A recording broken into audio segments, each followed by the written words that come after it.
Hello, moviegoers, and welcome to another episode of CritiCarter, the show where I turn you into a cinephile.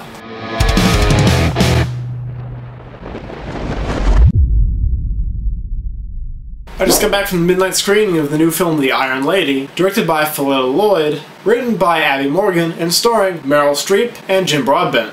This film follows the rise to power of Margaret Thatcher, as well as her subsequent struggles in being the first female Prime Minister of Great Britain. Let me start out by saying that I don't want this to turn into a political discussion. My knowledge of Margaret Thatcher before seeing this movie was slim to nil. I wasn't even aware she was still alive, in fact. And I don't want to talk about her politics. I didn't even want to disgrace myself with a shoddy attempt at a British accent in the opening of this video, so be grateful. There are certain times when a lead character will be so enthralling a performance that it'll overshadow the rest of the film completely. And that happens with IronLady. Meryl Streep is, without a doubt, probably unarguably, the greatest actress in the business right now. She's able to completely lose herself inside characters that she plays. Think back a couple years to Julie and Julia, where she played Julia Child. Yeah, I'm gonna come out. I'm gonna defend Julie and Julia. Anyway, this movie, IronLady. Meryl Streep, Margaret Thatcher, might as well be the same person. There are several parts when I had trouble telling the difference between the archival footage of the actual woman and the actress playing the part. Unfortunately, the writer of the screenplay has decided to use one of what I think is the weakest forms of a framing device imaginable. You remember a little while back I saw a film called J. Edgar, and in this film the main character is telling his life story to someone, typing it up on the old typewriter, which they used back in the day before we had computers. And then at different points in the story being told, it would flash back and you would see the events as they happen. That doesn't happen here. Instead, we get a very distinct implication, and once again, let me state that I know very little about Margaret Thatcher. We get a very distinct implication that she's unfortunately losing her mind a bit in her old age. And the framing device for this movie consists of her talking to her dead husband and just remembering things chronologically, conveniently for the audience, throughout her life. If you're going to tell the story that way, you might as well just tell the story without the framing device. If it's going to be that just shallow and transparent framing device, forget about it.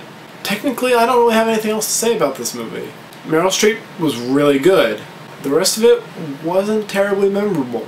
But if there's one thing that I did learn from seeing this film, it's that Margaret Thatcher was kind of like a British lady version of Ronald Reagan. And I think it would be really, really hard for somebody to make a movie about Ronald Reagan where I sympathize with Ronald Reagan.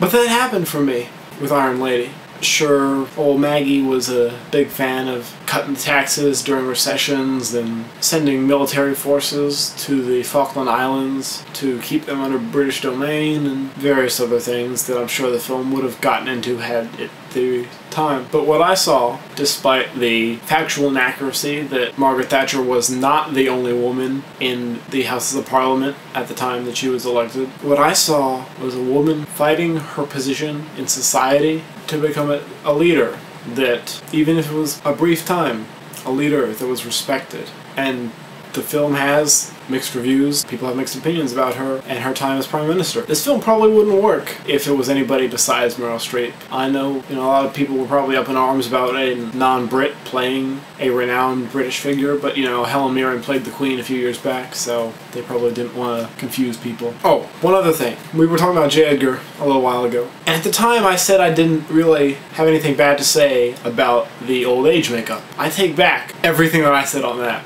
They do a really good job of making Meryl Streep and Jim Broadbent look like 80, 90-year-old versions of themselves. And I only hope every time that a film has to make a person look old, they look as good as Meryl Streep did. And I don't mean that I enjoyed looking at old Meryl Streep, I mean a realistic depiction is what I want. Now that I've sufficiently rambled, I'm going to say that this film gets a 3 out of 5 strong British ladies. Among other recognition that Meryl Streep has gotten for this role, she's been nominated for a Golden Globe for Best Lead Actress in a Drama, and those will be this Sunday night And I will be live tweeting my responses to what's going on the Golden Globes at twitter.com/CritiCarter. Make sure you're keeping abreast of the situation. I know everybody can't wait to hear all the terrible things that Ricky Gervais has to say about Hollywood. It's been a year. We've all missed him. Probably have a nice little write-up about the whole thing after the fact at the main site, CritiCarter.com, which I'll post over at the Tumblr, CritiCarter.tumblr.com, and anywhere else you'd like to see it. You can see last week's review of Tinker Tailor Soldier Spy up over there. And next week I will finally have the wonderful opportunity to see the film Shame, and that review will be up linked over there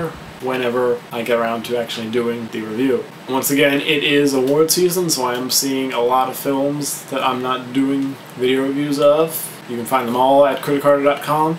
Be sure to like this video and favorite and subscribe to my channel, all the usual rigmarole. You know what I say. They're abreast of the situation. Really? And we couldn't make it to the end of the video without snickering over the word abreast? No. I guess we couldn't. Okay. Fade to black.